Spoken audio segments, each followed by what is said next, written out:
Welcome to the Confluence cast presented by Columbus Underground. We are a weekly Columbus-centric podcast focusing on the civics, lifestyle, entertainment, and people of our city. I'm your host, Tim Fulton. This week, what does it take to build a more inclusive world? One where individuals with disabilities are supported not just in care, but in community and experience. In this week's episode, I sat down with Kristyn Butler, founder and CEO of Ability Matters.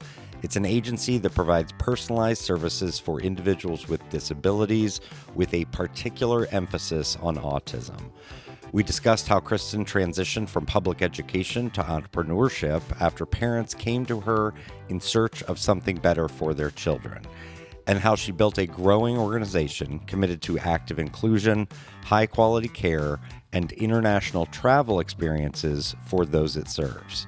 From workforce challenges and the limits of Medicaid waivers to rewarding staff with global adventures, Kristyn shares how Ability Matters is redefining what full, supported lives can look like. Whether you're interested in disability services, community inclusion, or building mission-driven organizations, Kristyn's story offers insight on how compassion, quality, and ambition can come together to change lives. You can get more information on what we discussed today in the show notes for this episode at theconfluencecast.com. Enjoy the interview.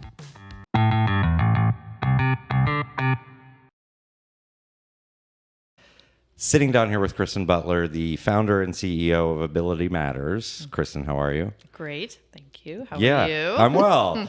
Tell us about Ability Matters, just to get started. Absolutely. So Ability Matters was started to help serve kids with disabilities. We really feel that we're trailblazers in the field. I've personally been in special education for years, my entire career. However, Ability Matters was started to truly serve the kids in an inclusion settings. Okay. And these are, I am incorrect, I think, in that it only serves the autism community. Correct. It's all individuals with disabilities. We do specialize in working with autism, just due to the high number. And also we specialize in working with some of the kids and adults that may have problems somewhere else being served. So we embrace the challenge where others may shy away. Is there any, and you're about to see that I'm just totally going off script, is there, I'm looking a little bit for an analogy on how folks can think about the services that Ability Matters offers someone who is on the autism spectrum, they are a minor, they are receiving Medicaid. What services do they typically receive? Because you had mentioned where they may not be well served in a traditional setting. So what does that look like? Sure. So we have a couple different service options. So one is education. We do contract with school districts. We do provide use the autism scholarship as a funding source. So sometimes students may not fit in a large public school setting. So that's one of the first options for individuals that are minors. So we provide education services. The second one is the adult service waiver, which is more of what you're asking about for the Medicaid waiver. So those are individuals that might need some support after school, also adult living, and home. If they move out of their home, we do housing. And and I'm sorry, back to it just a little bit. How would you are not, there are a lot of other services like yours. Yes. And these services do not tend to be directly administered by large institutions or the government. Correct. Got it. Correct. Then there are several in Central Ohio, but there's still extremely long waiting lists to receive services. So we personally have hundreds on our waiting list. Oh, wow. Okay. Part of the reason why you're here today is to talk about Beyond Ability Matters, not a new organization, but sort of your nonprofit arm. What does it offer and do?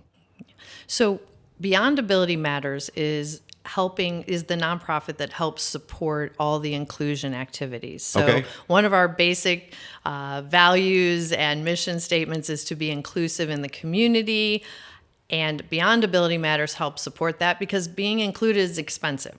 Okay. If you think about going to the zoo, now you're going to the zoo, the staff is going to the zoo, you both need passes, and to the point even travel. If a family wants to go to Disney World, now they're taking a staff member that, to help support their child. Well, now you're paying for another ticket, you're paying for airfare, Disney ticket, hotel room, and those things add up. And then we've even taken it the next step to push the boundaries to travel international. Okay. So we really fundraise to help support really pushing those barriers. One of our goals is to travel to 7 continents. Okay. And we've accomplished Africa and Europe and just recently Australia. Okay. Been to South America, and we're getting ready to go to Japan in March. So, oh, wow. And really it's the collaboration of working with the airlines, working with the cruise ships. We do a lot of cruises. It's just the most economical way to go. And it's really the ripple effect so other families can also have those experiences. So TSA is used to kids with autism going through, through those security checkpoints and different pieces. And having a slightly different experience with that audience, Correct. Basically. Correct. Step back, talk about the founding of Ability Matters, talk about your background and sort of how it came to be. Okay. Ability Matters started with a group of families that came to me, and they came to me very sad. They came to me crying, I'll be honest. They came to me saying, we just toured adult services, and we can't do this. There's nothing here. We know you've been in the public school. We know you've been a superintendent, director of special ed, but can you please start your own business? And I had never started. I was always in the public sector, so everything was already mapped out pretty much for you. But talking to the parents, they are the true champions, and they are always behind of whatever we develop. We still go to parents. What do we need? What do we need to do? So I said, okay. And that was 10 years ago, and started providing services. I still joke they tricked me into housing because I've always been in public school. And that's, kind of when you're done, you're done. Can I think of, and we're talking strictly about the for-profit right now, the business. Yes.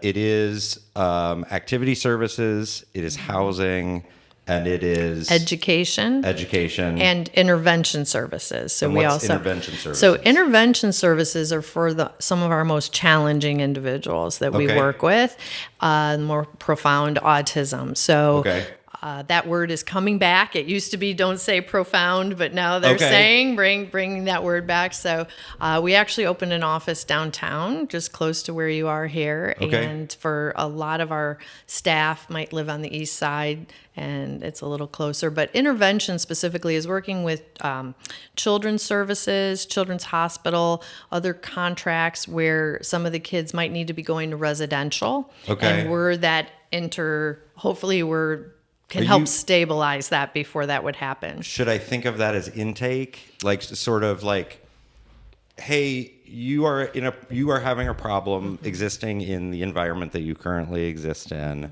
Let's come up with a plan, whether that be residential or maybe you just need a home aide to come and check on you, or you don't have dependable transportation to sit, or your dependable transportation isn't putting up with you anymore because it is a challenging situation for them. Here's how we can surround you with care, or how you can surround yourself with care, and here's the recommendation. Yes, that's absolutely what we do.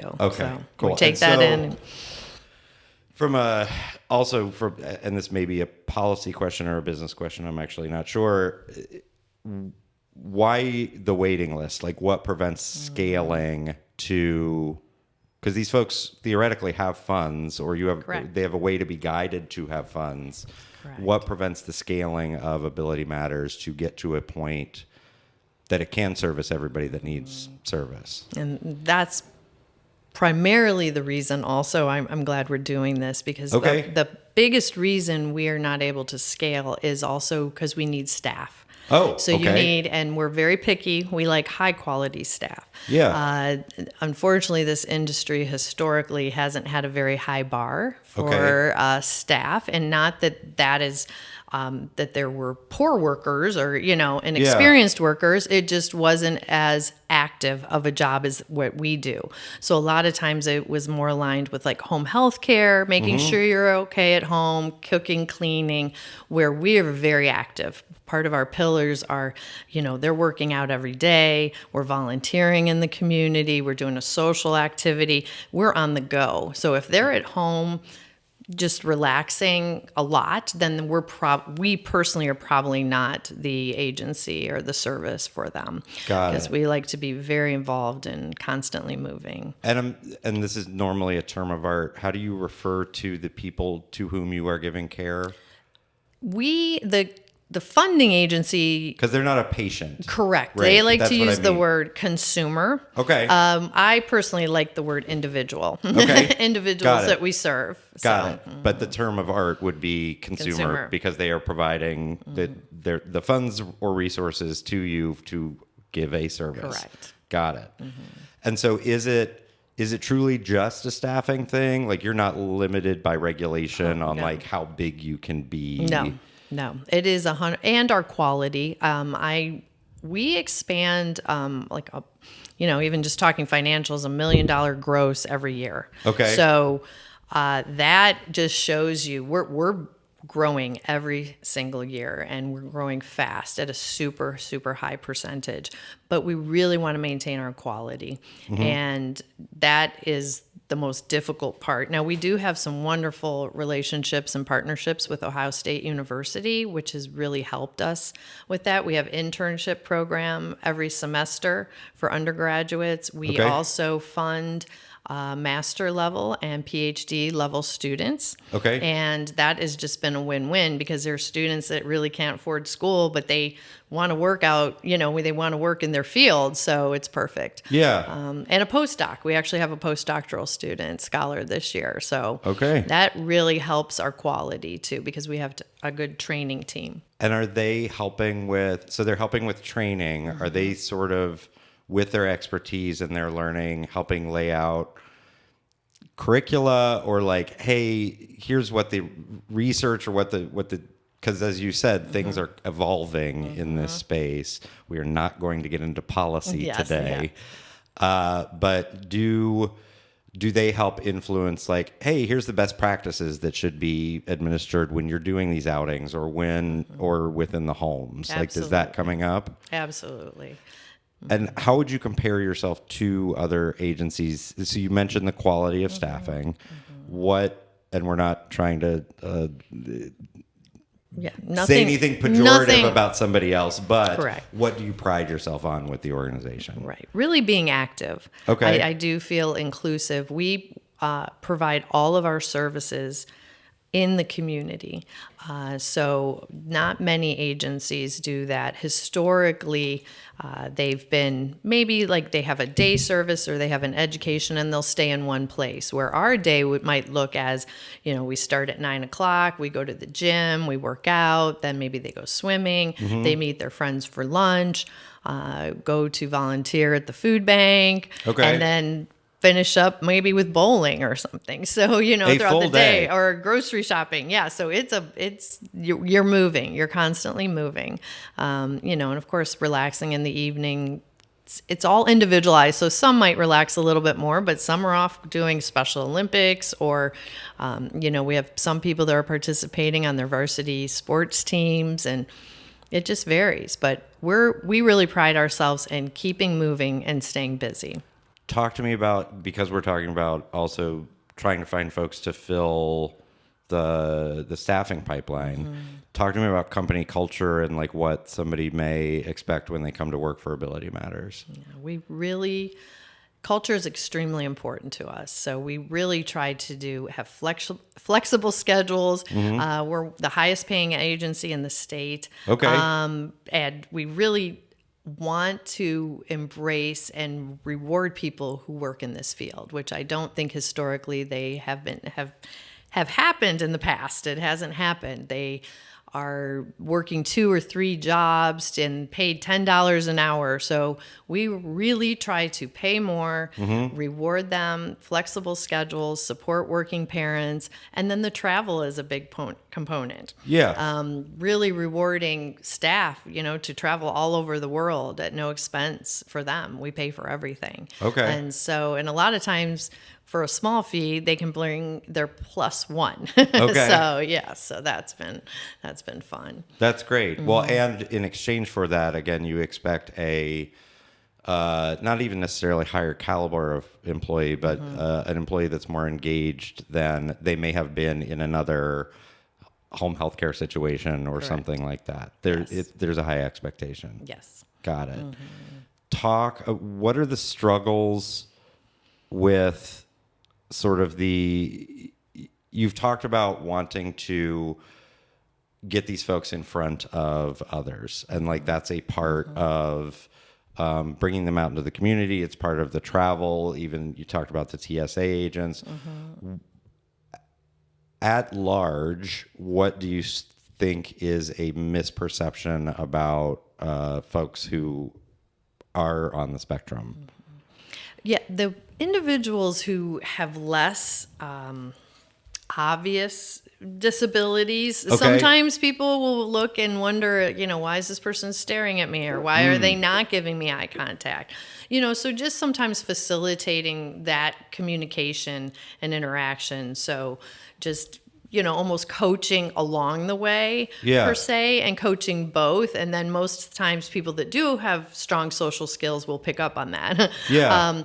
Some of the more obvious behaviors or autistic behaviors that you'll see, flapping, screaming, rocking, a lot of times. So for example, before we start any flight, I will go up to talk to the flight attendants and even the pilot and say, okay, just so you know, if someone's screaming or this person's banging or hitting, we have it. We have 2 staff. We've positioned them appropriately, and it's okay. We don't need to descend. We'll monitor. We know how to de-escalate. I literally was on a flight yesterday, and I'm like, I would have been freaked out. Yes. But like, how to de-escalate. Right. It is and that's part of why your company exists, is to sort of allow for these folks to have experiences that all the rest of us get to have, and that they are not sequestered away. And also, we always assign one person that will de-escalate the situation and one person that will talk to the people on the plane or the flight attendant. Hey, everything's okay here. You don't want to do both. Yeah. And knock on wood, I know we really haven't had to do that. We had one time someone wanted their water and they couldn't get up to get their backpack to take their vitamins, and they didn't like that and they screamed. But besides that, we've been very successful because we do a lot of prep. We do social stories, which are like stories about what's going to happen. Okay. We always are reminding everyone, okay, first we're doing this, we're going on the plane, then it's this amount of time, then we exit the plane. So we're constantly coaching and prompting, and that helps too. I promised we weren't going to get into policy, but I'm gonna limit it in the financial. What the current state of things with both state and federally, are there risks to these folks getting the services that they need? I think there's always risk. Okay. I don't. I think there's a little more publicity to it right now. Last month, I was just one of the parents of our individual we serve, and myself were in Washington. So we spent 2 or 3 days in Washington with our senators and also House of Representative from our area. We really received some positive feedback. This Governor DeWine has also been very supportive. He's increased our rates over the last year or two. With that being said, you just don't know. Right. Also, Bobby Kennedy have been talking about autism, which no one's ever talked about autism. You've never heard anyone say at that level talking about autism. But typically it is a bipartisan support. So the Autism Cares Act just passed recently in the last couple months, and it was 100% voting, which I'm not sure other bills, who else can say that. That is a lot of support. You just don't know. We have to keep our eyes on it. This is the first year that I hired lobbyists to make sure that we're keeping our eye on everything and making sure we're involved in that process more directly. Okay. So, but I'd have to say this current administration's been pretty open so far. We're keeping a close eye. Talk about you have a fundraiser coming up for Beyond Ability Matters. Yes. It's a golf outing, I Correct. think. Tell us about that. Yeah, July 31st, and the Dublin Golf Club, or the Golf Club of Dublin.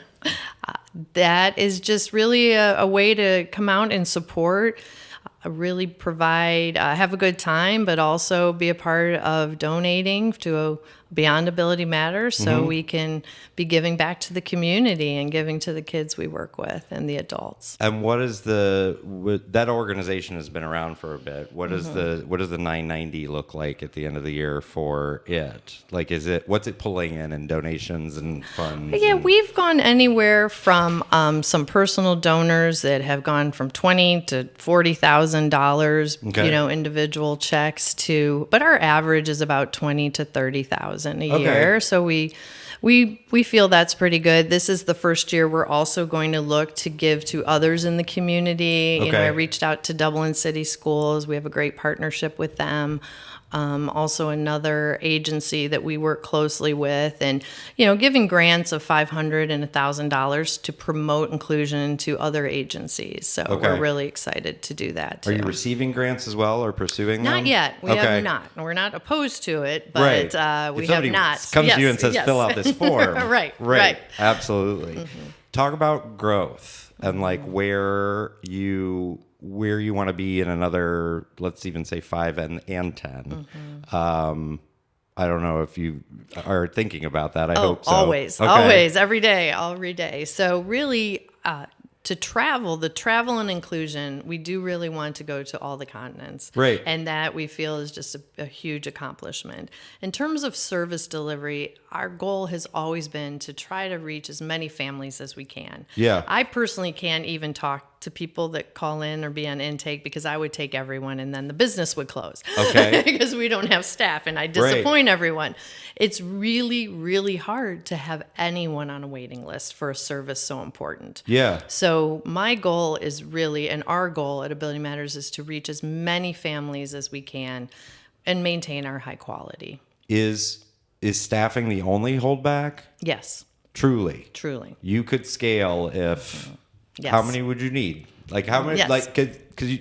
Yeah. Sorry, I don't know this. Yeah. You have a staff to individual ratio that it's 1.5 staff for every, or 1-to-1 or 0.5. Like, do you know that? Yes. So most everyone we work with is 1-to-1, but we have a handful of individuals that we work with that have 2 staff. To 1 individual we serve. And so those couple hundred people on the waiting list would need a couple hundred more people. Correct. Got it. Correct. And that's just for 8 hours. Yeah. So if you think about, so that's the part. I know. And if you think of a housing, so if we took on one person for housing, they would be, say it was 7 to 3, for 40 hours. So you need 2 people during the day for a week. And then you need the second 3 to 11. And then you need an overnight person. You need 2. So you really need 2, 4, 6 to 8. And that's if they're full time to maintain. Okay.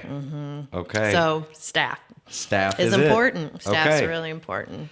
Anything else you would want folks to know about Ability Matters or Beyond Ability Matters before we wrap up? No, I think you've covered everything. Okay. You did a great job. I do ask the same question of everyone at the end of an interview. What do you think Columbus or Central Ohio is doing well? And what do you think it's not doing so well? Columbus, Ohio, we are really lucky to have, especially Franklin County, developmental disabilities. They are very supportive and creative. They've had a couple individuals there that have really spearheaded services for people with disability. And I feel also in Cleveland and Cincinnati. So the larger cities have done better, a better job. The people in Columbus are just so warm and they're so welcoming. I mean, when they say that Midwest, I mean, we are truly Midwest, and we really haven't encountered someone saying, oh, this person can't come here because they have a disability. Right. Or, I've been to other states where we've been doing certain things, and that's not always the case. They'll be like, no, we don't want that person or that type of person here. So we really have not experienced that in Columbus, and it's absolutely wonderful. It's absolutely wonderful. What are we not doing so well? What are we not doing? We do need to promote the workforce more. And I feel we have Ohio State right here. I mean, there's 40,000 individuals in that age group that I feel we could be collaborating and partnering more. I think COVID set everything back a little bit in terms of collaboration. Even if you're downtown, there's just not as much hustle and bustle and people that I would like to see. Fair. So more partnerships, more collaboration, people working together. Absolutely. Makes everything better. Kristyn, thank you for your time. Okay, thank you.